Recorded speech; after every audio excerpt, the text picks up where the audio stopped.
Starting with kindergarten. This was our first real experience at school. We had to go for 8 hours without seeing our parents for the first time ever. We learned how to socialize with other kids our age. Since we did not know how to read, the teacher read to us. Learning the months and how to count to 200 was a big deal. Our teachers would let us out of class early so we could get stressed about missing the bus. We all regret not sleeping during nap time and wish we still had one now. First grade. Coming into first grade was a lot easier than kindergarten. We had friends and were used to going all day without seeing our parents. We started to learn how to read and spell. Gym class was the best part of the day. We got to race each other on the scooters and hide under the parachute. Earning the best snack was the most important thing. If you didn't have a good snack, nobody liked you that day. Second grade. Learning cursive was a big part of second grade. You just learned how to write regular letters and now you have to change it. Having neat handwriting was more crucial than ever. Your uppercase letters had to go to the top line and your lowercase letters the middle line. Adding and subtracting math problems started to become a competition. Third grade. In third grade, multiplication was introduced to us. Memorizing the times tables up until 12 was very important. We would get time to see how long it took us to complete 100 problems. With multiplication also came times attack. This game was so addicting and made sure we would never forget a problem. Third grade was also when we got to try out for a play. Even though you probably weren't going to get anything better than the background role, it was still exciting. Fourth grade. In fourth grade, the talent show became a big deal. Almost everyone wanted to be in it. People would practice their act over and over again at recess. It had to be perfect because the whole school would be seeing it. In gym class, we would go as hard as we could so we could get the Presidential Fitness Award at the end of the year. Flywheelers was one of the most boring field trips we had to go on. Sewing bands and feathers also became popular. Fifth grade. We are now the oldest kids in the school. We've been waiting for this moment ever since kindergarten.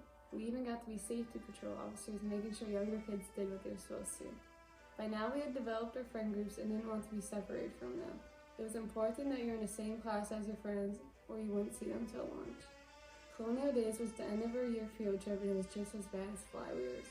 We had to participate in activities and dress like they did. This was our first field trip that all the elementary schools went on together. It was a very large group, but that's how it's going to be the next 7 years. We realized that we would never have field day or recess ever again and classes would get more serious.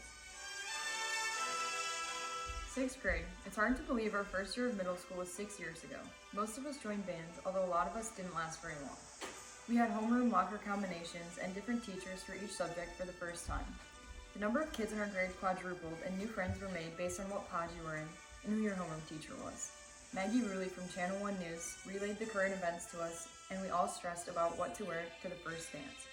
Then came Christmas where many of us were gifted with the iPhone 5C, ranging from pink to blue to green. We would wait with these in our hand in the hallways before school, competing for the top score in Flappy Bird. We all got to meet Jacob Arnault and enjoy his Free Hug Fridays.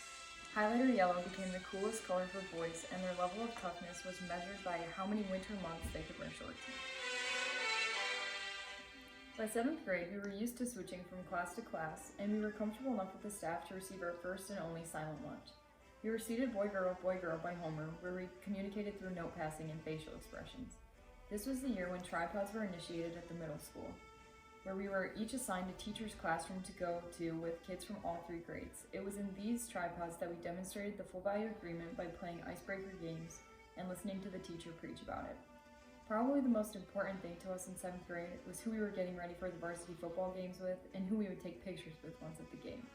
We painted our faces the same way the other girls did, with the dots around the eyes, or we wore the football jersey to get in for free, and more importantly, show everyone we played football.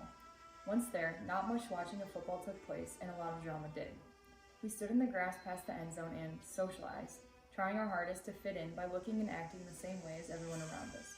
Friday night football games were the biggest social events, and we thought they would become an even bigger deal in the next few years, especially once we got to high school. To finish off our second year of middle school, we went on a field trip to Avalanche Bay and all dressed up on the last day of school.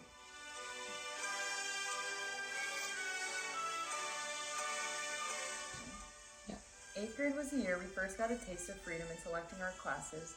We were given the choice of what electives we wanted to take. Many of us signed up for basketball and volleyball, or even better, stunts and grunts with Stu Levitt. Others took life skills to get a glimpse of parenthood. In March, some of us went on the long-awaited Washington, D.C., New York City trip where we were the first class allowed to bring our phones. After sitting through a meeting a month, the time had finally come to spend 35 hours on a bus. Those who didn't attend got to enjoy walking empty hallways for a week. Finally came the Chicago band trip, the reason half of the band didn't quit until high school. Because who wouldn't want to suffer through 3 years of band for a 3-day trip to Chicago? Freshman year. We go from being the big dogs at the middle school to disorientated in high school. Remember back to the first week. We were told we were supposed to wear our navy blue shirts that read Class of 2020 on the first Friday. It was called Freshman Friday. The rumors started like wildfire that it was simply an excuse for upperclassmen to single us out and pick on us. It was the gossip of the hallways. We thought it was such a big deal. Either you wear them and risk looking like a fool if no one else wears them, or you don't wear them and you look lame because you're the only freshman who doesn't show school spirit. Those are the worries of freshman year. Will you be on the freshman basketball team or JV? What about soccer? Will you get cut from tennis or play singles? Will you make it in the fall show? It was all nerve-wracking. The halls, the upperclassmen, the tryouts, the new teachers, the longer walks to class. But within all the confusion was the same humor. Some of you were lucky enough to be followed by the mysterious Crayon Instagram accounts.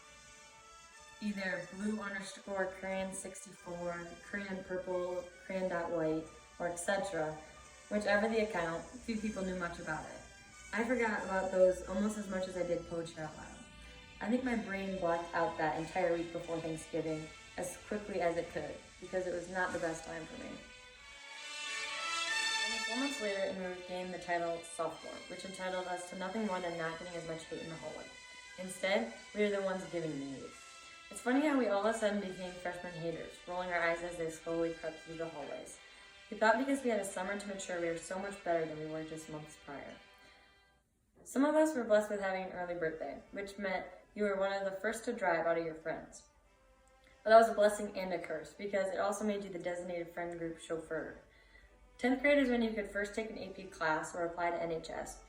It was coincidentally also the year you could join in on the Tide Pod Challenge. But since everyone is sitting here, I'm assuming no one tried that. 11th grade. This one doesn't seem like as much of a memory as it does just recently. Just over 500 days ago, we walked into the high school for the first time as upperclassmen. We walked to the same locker we have for the 3rd year in a row, if you still even used your locker. This year is either really good for you or not so much, depending on what your schedule is like. Either way, a coping mechanism for some was TikTok. However, this infamous platform we almost all know is thought of as very cringy and weird at this point. Old Town Road is permanently ringing in our ears, and Bird Box and the new season of Stranger Things was a large topic of discussion. The biggest worries were if we would make up all the class time we lost from the 11 snow days we had. But even if we were a few lessons behind in math, prom was still on time. Sadly enough for Mr. Yonker, who wanted to rant to his class daily about the fallacies of prom. Among prom, Bird Box, and the polar vortex, we still had to fit time in for the SAT, which thankfully enough we were done with. And now, here we are, with our cap and gowns sitting here, a year jam-packed with senioritis and TikTok. Hanging out as much as we can as if we won't be going our own ways in a few weeks. Here we are, 1,364 days since we first stepped into this high school. 5,017 days since we walked into our first day of kindergarten. Our first day of structured school. Waving goodbye to our parents, trusting our teachers to care for us and teach us our way on. After 13 years of new teachers, new lessons, new hallways, the one thing we had in common was our fellow classmates. Some of us have had classes together since kindergarten. Some we met in 6th. Some might have moved here last year. But one thing we need to keep in mind as we move into this outside world, into the workforce, higher education, or whatever you might be doing, is that whatever might seem like a huge deal in the moment, chances are you won't even remember in a few years.